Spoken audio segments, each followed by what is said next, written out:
Hi and welcome back to the Marketing Hustle. Today we're trying something a bit different.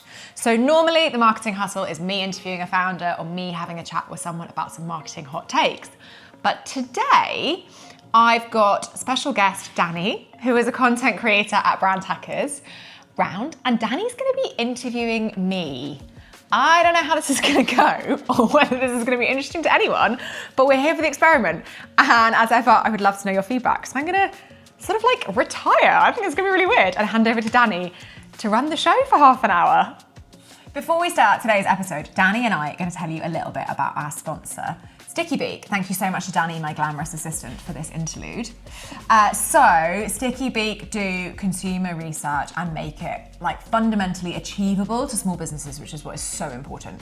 And if you follow me on anything, you know how obsessed I am with getting to know your customer and how important that is for marketing. Their platform is built for marketers. They make it fast, easy, and affordable, and you can get results in less than 48 hours. That is like genuinely so helpful, and we should be using this a lot more than we are. So what's cool about Sticky Beak is they have an innovative response solution. And what that means in like layman's terms is that you're getting really authentic feedback from your actual target audience. So this isn't like fake data, and I know loads of us have issues with trusting where this kind of consumer research stuff comes from. And it's really cool because you can test everything from products, brands, creative campaigns. You could even test your logo. That is really cool, and you can do it in any market, because we've had issues in the past with other platforms where we've wanted to explore like brand awareness in Europe or the US, and that's not been possible. So that is very cool. If you're working on anything marketing related, I will be the first to tell you that you must test it first. Visit stickybeak.co/marketing hustle to book a free 30-minute consultation and find out what it's all about. Crucially, you also get some free credits, so that is well worth your while if you're on a budget. Yay, this is really exciting. Okay, so I think I'm gonna start with the question that everyone's gonna ask you when they meet you. How did this all start? How did you go from an English degree and journalism to working in marketing? Okay, so I found myself in marketing totally by accident. Like, you know the story that I really wanted to be a journalist. I thought that was the plan. So I did my English degree and I did loads of student journalism, got really involved in student newspapers. Turns out I was quite shit at writing. I've got quite bad spelling and I really struggle with organising information. And there was like a lot of conversation at university as to whether I had learning difficulties or not. Like, that's kind of besides the point. I don't know, but I know that I'm not particularly good at like organising a narrative. So that like sort of wasn't a great plan, but I was really enjoying editing other people's work, which sounds a bit controlling, but I was really enjoying that. I was really enjoying setting a vision, organising people, like building this project when I was getting involved in editing student newspapers. And it kind of struck me that that was brand building and management. That wasn't journalism, but like those were really valuable skills. And ultimately I had like 200 volunteers doing really amazing work kind of for this vision that I built. So this was for Cambridge's first tabloid news service called The Tab, which was a website at the time that I got really involved in. So I sort of learnt that I was really into this, like managing, building a brand. And then I started applying for grad schemes, and I did everything from management consultancy, where I got rejected from all of them because there were just typos in the cover letters. That was my first issue. I then did ad agencies where I got a bit further down the line, but then I got rejected at interview stage because the questions were just way too kooky and I was way too cynical for it. So I got asked to describe the colour blue to a blind man. And I was just like, sorry, what? And they were like, the door's that way. So that went just as well as the management consultancy. And then I applied for FMCG grad schemes to like get my marketing training. And that's where I found myself at P&G. And so it was this real like accident into marketing, but I loved it from day one and have genuinely never looked back. So you've got zero training in marketing. Before I get to P&G, yeah, not a clue. You get just loads about poetry. Rock up on the first day, you've got your Shakespeare in your back pocket, know nothing about marketing. And now you're teaching us, you're teaching everyone else about marketing. How did you start a job and just learn on the job? Well, P&G isn't any job. And Look, I love working for startups and I feel really strongly about people being able to start their careers in startups. But there is a lot to be said for the corporate grad schemes and the money they spend on training you. So I did actually get some job offers from ad agencies. They weren't the big ones who laughed me out the door for being too cynical, but there were a few small ones who said, we'd love to give you a job. Do you have anything else in play at the moment? And the first time this happened, I said, well, yeah, I've got this offer from Procter & Gamble, but I don't really think corporate life is for me, and I'm really interested in working for your small ad agency, and I'd much rather this job. And the first time they said to me, do the P&G job, call us in 2 years' time when they've trained you, because we can't afford to train you like they can, and come back. And I thought, weird, nah. And then it happened again. The second time, I had exactly the same conversation where someone said to me, what offers do you have on the table? And I said, there's this offer from P&G. And they said, call us in 2 years' time. And after that, I was like, there's no point in me doing any more. It's pretty clear what I've got to do. So I went to Procter & Gamble and I was properly trained. And they do things like brand manager college, where you're flown to Geneva for a week and you sit in a classroom and you are taught what this stuff is.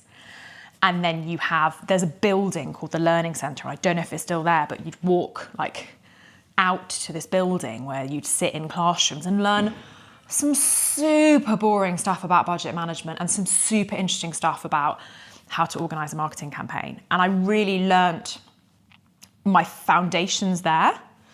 Then I've just read like crazy. I've listened to so many podcasts. I've just been so hungry for this stuff. And I've had an awful lot of conversations. And really that's how I learn. I learn through chats. So many a coffee over the last however many years. Okay, that's actually really, really impressive. So while working at P&G, what was the coolest thing you got to do? I mean, it's one of the biggest brands in the world. I don't know about coolest, but I was in some wild situations. So I worked on Lacoste fragrance, which was, I loved it because it was no one cared. There was this big portfolio and the smallest brand in the portfolio was Lacoste fragrance, and so that got given to the new girl. And that meant I could just run wild in the corner and do this stuff that would never have got signed off by the rest of the business. So I became obsessed with the role of consultants in fragrance halls. So if you go into a Boots and you're looking for a Christmas present for little Charlie, your nephew, whatever, which is what happens. All fragrance is bought as gifts. So people go in and sometimes they know, oh, they like Hugo Boss. Sometimes they're looking for a recommendation. And I realised that because Lacoste as a brand was in the toilet at this point and everyone thought it was racist, it was really not having a good time. I realised that the people that hadn't already made up their minds were kind of my easiest prey, for want of a better word. So I spent loads of time training the sales managers to just make them love me, because I thought if they're just oh, she was so nice when she came in, then they'll sell my brand over other brands. And it really worked. So I spent so much money sending gifts to these people, so much money running competitions, the chance to go to Paris, the chance to do tennis lessons, all of this brand related stuff to make them want to sell my brand more than anything else. And there were just mad moments in that journey. So I just spent a lot of time on the train to random cities to go and meet teams in retail stores. And I did a week working in the Blackpool Boots, where there was so many security guards because homelessness was so bad in Blackpool at the time that homeless people would go in and drink the fragrance for the alcohol content. So it was this high security lock-in fragrance hall with just me hustling every day, trying to get more of the product sold, trying to understand more about what customers wanted. So there were cool things like that. And then there were cool in a totally different way, trying to get TV creative edits signed off by Dolce & Gabbana when I was Dolce & Gabbana brand manager. And it's literally, it's one down from Mr. Dolce and Mr. Gabbana. So they have this office of people who are all called Paola. I completely lost track of the number of Paolas, and Paolas do not take shit from anyone. So you say to Paola, I'm submitting this TV edit for approval, and she'd just reply being no, full stop. And you'd just be sitting there in Surrey going, okay. What? You can't ask why, you can't ask for more context, you can't ask feedback. It's just the Milan office says no, so the answer is no. And then you go back to the drawing board. And basically the rule of thumb was if Chanel have done it and you can prove Chanel have done it, you might get a yes, a C. But most of the time it was pretty clear. So yeah, cool in lots of different ways. That is actually wild. And I learned a lot. So insane. That's like an incredible opportunity. For people who, like for me, I didn't get a marketing degree. I just Normie. started in a role and took over the marketing. And that's how I've learned everything. If I can't get into a situation where I can get that training, how can I learn more about marketing?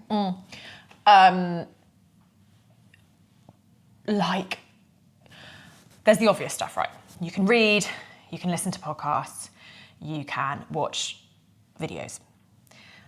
I think the things that are less obvious are getting close to people who've had different kinds of training, because we're all pretty codified by what we were taught early in our career. So the management consultants will have really interesting ways of doing things. The ex-big business people will have really interesting ways of doing things. People from ex-ad agency backgrounds also have really interesting frameworks. And so I think sort of choosing your line managers carefully or your mentors to say, I know you're ex Saatchi and Saatchi, so I'm really interested to understand how you think about creative briefing. I think that's a really interesting way of doing it. The other thing is just being incredibly curious as to how you see the world. Like, I think so much learning we can do in our own heads. Every time you look at a TV ad, don't just watch the TV ad. Ask yourself, like, why is this the story they're telling? What is the consumer behavior they're trying to change? What's the impact that this brand is actually trying to generate? And maybe, like, what's the commercial context behind that bit of strategy? And find people you can talk to about this stuff. So I think, like, it depends on your learning style. Some of it's about being book smart. Some of it, I think, is just about being really curious. Yep, fair enough. So I'm just going to follow you around now. Constantly. Me and other people. Not just me. Okay, so when you left P&G, where did you go? I left P&G and I went to Propercorn, where I was head of marketing in massive inverted commas. Like, it was a job title I was given because I was paid slightly more than other people because I had all of this training and I had a few direct reports, although they weren't told that I was their manager, which was like a whole other interesting baptism of fire. So I was told that I was line managing 2 people. These 2 people were not told that I was line managing them. That's a bit awkward. Yeah. You can imagine how that played out. Yeah. That was some like quite spicy, interesting conversations, as they thought I was like powerhousing around. And that was, I think, where my brain really started to kick into gear. So what I loved about startup life was my job was not how do you manage 0.5% of year-on-year decline, which was my brief for Lacoste, or how do you drive 0.03% growth of Dolce & Gabbana fragrance? Because the volumes are so big that the growth is tiny either way. And like a 5% increase would be huge in terms of like cash impact when those brands are that big. So that wasn't the brief anymore. It was, how do you sell more popcorn? Full stop. Not versus last year, not like given the limitations of this organization and like all of this bureaucracy. It was just like a massive open piece of paper with a real focus in the middle on selling more popcorn. And I found the intellectual challenge of that just so interesting. Yeah, that is actually insane. It's Yeah. such a different like environment. Did you ever feel like it was too difficult or too much? Like, I was miserable.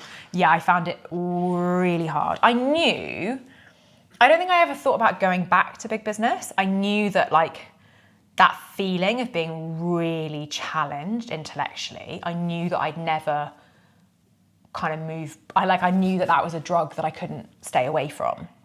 But I found so much of startup life hard. Like, and everything people said, before I went into startups, everyone said, the things you're going to find really hard is you're not going to have any data and there's not going to be any money. Those things were fine.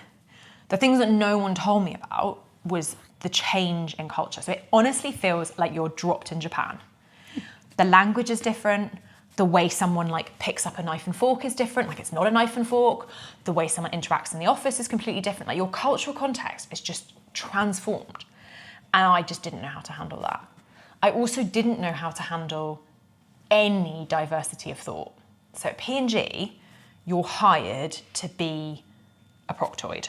It's a type of person. And what's fun about that is you're still mates because there's a kind of camaraderie and a feeling of like, oh, you think like me, which is really exciting. The downside is that everyone thinks like each other. You go to a startup and I was working alongside a head of design who was so talented, but didn't want to see my graphs, like really didn't really care about my like intellectual arguments, just wanted to understand like the human story and wanted to understand ultimately how to do work that was really beautiful, that she was really proud of. And I had a founder who was very intuitive and very emotional and visionary and incredibly talented. But again, I literally didn't know how to speak to them. So I found that just so challenging and like completely got myself in knots, failing to understand that I needed to completely change the way I worked.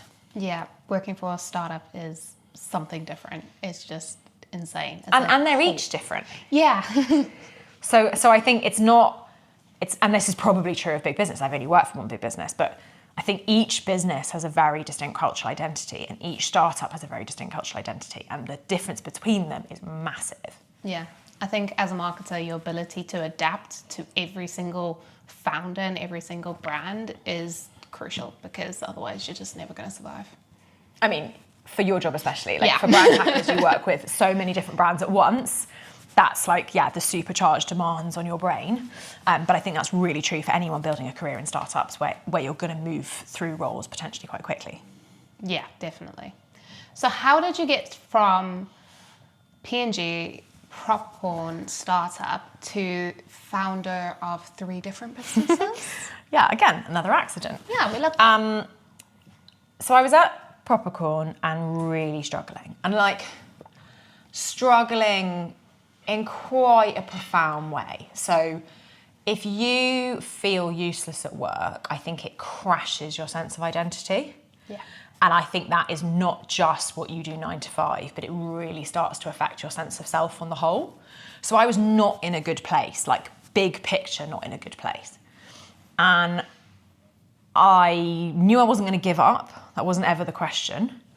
But I needed a support system to get through. And that's what I really missed in a startup. In a big business, you could walk across the floor and ask the person on a different brand how they would handle a situation. In a small business, if you had a tough meeting with your boss, there was nowhere to turn to because I had no support system, especially if you're like kind of senior and you get kind of senior really young in small businesses. Which I think is a good thing and a bad thing. So I was miserable. I started networking, which I now see as networking. At the time, it was just like, will anyone have a coffee with me? Because this is so hard. And the people I was having coffee with were lovely. And I kept saying, do you guys all like meet up? Like, is there like a marketing thing, like once a month? Maybe you all go for a drink? And they all kept saying no. And so for a while I thought, it's me. They're just not inviting me. Like I need to be cooler, like it'll happen. Just keeping exactly. Keeping it a secret. It's a secret and I'm not sort of credible enough. And then eventually I sort of thought, maybe it's not me, maybe it doesn't exist. And I started saying to people like, is this me or does it not exist? And they were like, no, I don't think it exists. There was some stuff being organised by agencies, but they were like, the drill, like a thinly glazed pitch.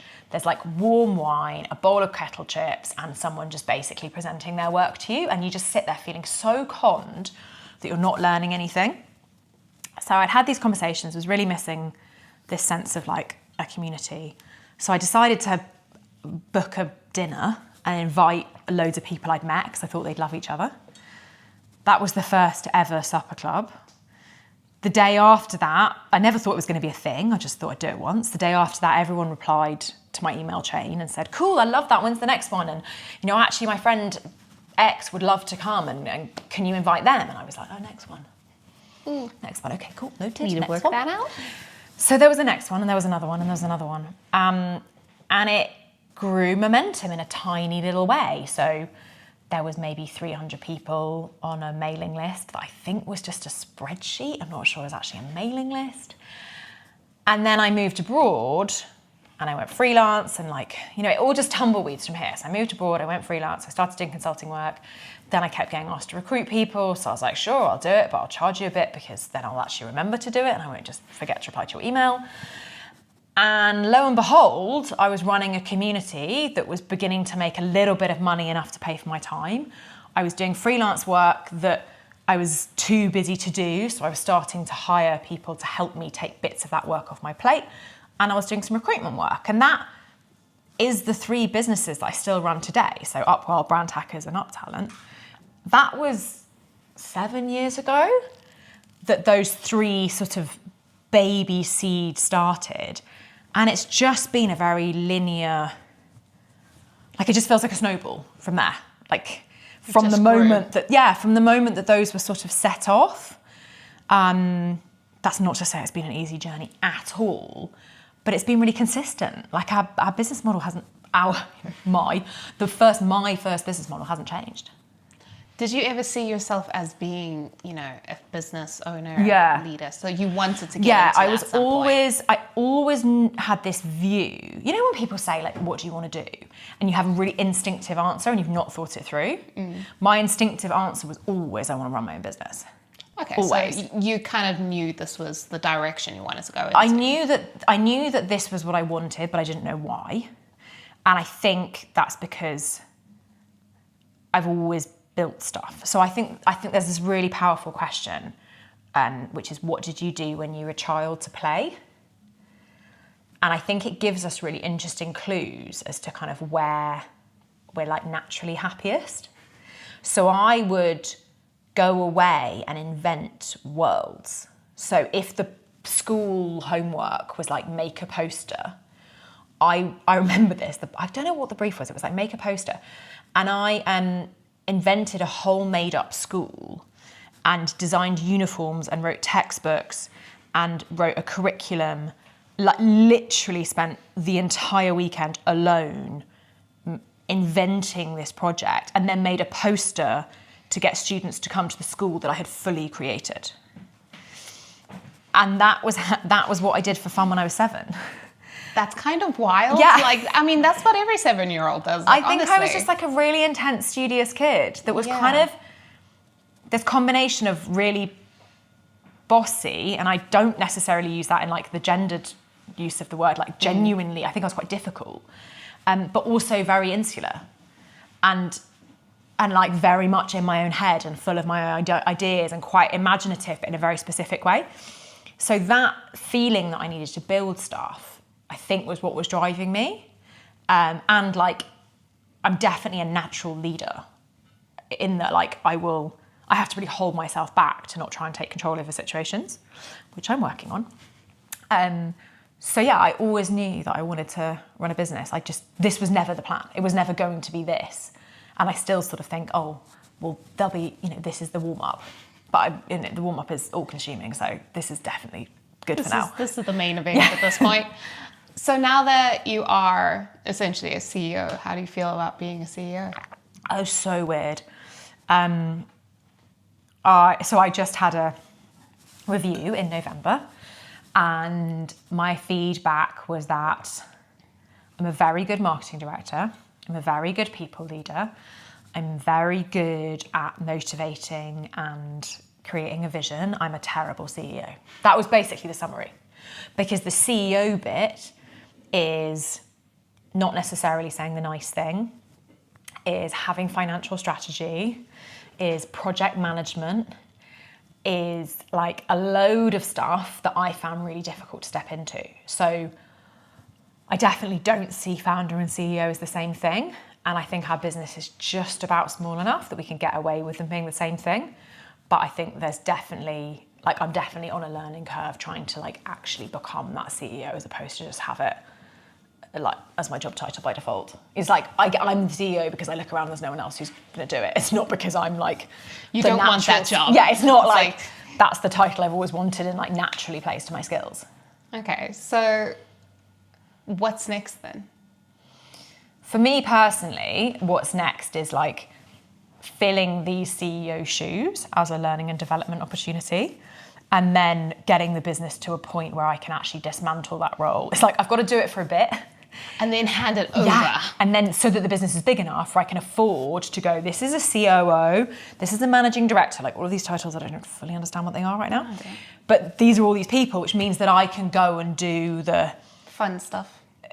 I mean, in my eyes, yes. Yeah, no one wants to do the finance bit. Well, at least not for me. Well, our finance team do, thankfully. Thank God for them. It's really reassuring that they do. Yeah. But I want to learn what I can't do at the moment because I think that's good for me, and then I want to get back to doing what I'm really good at. And what's that? I think that if you put me in a room with a founder or give me a few hours to look through a marketing plan, I really back myself to know what to do. I think I am pretty good at building culture, or at least I've really enjoyed it. And I think we have amazing retention, like our team stay with us. Despite it not being an easy ride, like they don't quit, and I'm eternally grateful for it. But I think that's a testament to like an atmosphere that I've managed to build. And I think I really enjoy teaching. Like I really hope that there is an audience for me sharing my views on stuff, and if people want to hear it, I love doing it. So it's kind of being a founder, being a people leader, being a marketing director. I think that's what I'm good at. Yeah, I can agree with all of those statements, and the company culture is on point. That's what's next for you. What is next for Brand Hackers, Up Talent? Like, the boring answer is just more of the same. More of the same. We just want to be big and take over the world. Like, it's kind of, it's like, yes, it's the boring answer, but it's the honest answer. Like, we don't need to change what we're doing. No. We don't need to do something different. We need to do what we're doing ever better in a way that is ever more impactful for more businesses. And that is true for every part of the business. Like, I'm so proud of our recruitment offering. We just don't offer it to enough businesses at the moment, which means that we can't give opportunities to as many candidates as we would like. For Upworld, I meet someone every day, literally still every day, who's like, oh my gosh, there's a marketing community. Like, that would be so helpful. And I'm like, yeah, that's how I felt 10 years ago, hon. Yeah. And like, I'm really trying to get the world out. Like, you know, it's not like I'm not having a good go at this. And until I stop feeling like there's people who feel like a weight is off their shoulders because this thing exists, then I think there's room for us to grow. And with Brand Hackers, I want to keep learning how to hack brands. Like, I'm fascinated in the science of it. And I think we're really moving to a point where it feels like science. We're getting there. You know, it was experimentation, and then the goal of this year is to make it process. Yeah. I think we've made a lot of progress. Yeah. In terms of like the company's growth over the last year that I've been here, it's been insane, but over the last like 3-4 years, like, how are you managing that? Personally, yeah. So much better than I was. Like, I'm chill at the moment. Like, the last, I mean, yeah, you've only known me post mental health crisis, post like really tough years getting this out of the gates. And so now I think I'm more haunted by the potential that we don't fulfill our potential. Like, I'm more haunted by, what if we don't get our shit together? What if we like know that there's opportunities to better support each other as a team and to do more impactful work, and we like faff around, and so we burn each other out and we underdeliver unnecessarily. That's the bit that gets me, not the pressure of the growth. Yeah. Which means that there's always this tension, because I always want to go faster. It's going pretty fast at the moment. It's going pretty fast. And I always want to go faster, and I always want to make sure that we're not, you know, it's basically fear of missing out. I think I've just got big fear of the alternative narrative. And of course, I'm never going to know what the other story is. But that's what worries me. I'm going to miss story B. And so a lot of the conversations we're having kind of as a leadership team at the moment are, you know, whoa. Like, yes, this is, you know, yes, we're trying to fix on 5 fronts, but some of this has to sit tight for a bit. How do we prioritize? Like, when do you slow down to speed up, and all of those tensions? Yeah. So the question you always ask your guests at the end is, what can we, or the viewers, do to help you and your business? So why not shamelessly plug? How can someone listening help you today? I'm going to do what they always do, which is give two things. So the first is that they can spread the word. We are literally reliant on nice people telling other nice people that we exist. And that is true of every single person who's ever come to an Up Club event. Every founder that's ever called Brand Hackers for help has either seen me on their LinkedIn or has been tipped off by someone. So talking about us just makes such a difference. The other thing you can do is if you know someone looking for a role who's listening to this and thinks, God, those girls sound like they're having a good time despite the nervous laughter and the big bags. If they think, that's for me, and you want pace and you want to be part of this like slightly mad ride and you think our culture sounds fun and not terrible, like we're hiring like crazy and we are just so obsessive about the standard of people that come into the organisation. So like right now it's just apply, because we've got like 1 million ever-changing open roles. There you go. Cool. Yeah. Is that a wrap? I think that's a wrap. Thank you so much for hosting me. You're welcome. All right. So guys, to anyone listening, thank you for coming on that little journey. I'm really interested to hear what you think. We can do more of this if anyone is interested in more, if there are particular angles that you would like us to dig into. I think it's quite fun for us, so we're here for the novelty. Thank you so much to our sponsors, Sticky Beak, who've made this episode and all of our episodes possible. So Sticky Beak offer easy and affordable consumer insight, which I am obsessed with. If you go to www.stickybeak.co/marketing hustle, you get a unique offer from them of a 30-minute free consultation and some free credits, which is the really jammy bit. Do follow us where you listen to your podcasts, and thank you so much again for listening. We'll be back with more episodes very soon.